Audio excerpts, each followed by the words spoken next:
एक अत्यंत दुःखद आणि दुर्दैवी घटना आहे। महाराष्ट्राच्या राजकारणात एवढी मोठी दुर्घटना आजपर्यंत घडली नाही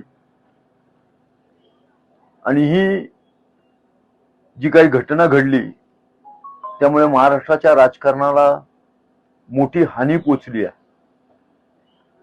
जवळजवळ 5 वर्ष त्यांच्यासोबत काम करण्याचं भाग्य मला लाभलं। एक धडाडीचा नेता, सर्वसामान्यांच्या समस्यांची जाण असलेला नेता आणि या महाराष्ट्राला सलग 13 वर्ष सलग 13 वर्ष अर्थमंत्री म्हणून काम केलेला नेता आज आपल्यातून हरपलेला आहे। राष्ट्रवादीची उभारणी करताना राष्ट्रीय अध्यक्ष म्हणून त्यांनी केलेलं काम आजही मी विसरू शकत नाही। त्याने आमच्यावर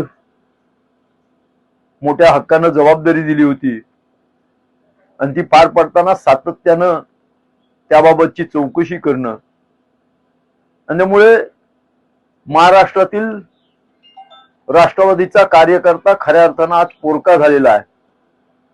काही सुचत नाही की ज्या पद्धतीनं त्यांनी राष्ट्रवादीला उभारणी दिलेली होती, ज्या पद्धतीनं कार्यकर्त्यांना त्यांनी उभारणी दिली होती आणि महाराष्ट्राला अत्यंत कठीण परिस्थितीतून एक अर्थमंत्री म्हणून बाहेर काढण्याचं काम केलेलं होतं। लाडकी बहीण योजनेसाठी सुद्धा ज्या पद्धतीनं त्यांनी निधी दिला होता त्या सगळ्याचा विचार करता अजितदादा आज आपल्यातून निघून गेले। यामुळे काही सुचत नाही, भविष्यात त्यांचं सारखं नेतृत्व होणं नाही आणि त्यामुळे त्यांचा जवळचा सहकारी म्हणून त्यांना श्रद्धांजली वाहताना त्यांच्या कुटुंबाच्या दुःखात आम्ही सगळे सहभागी आहोत।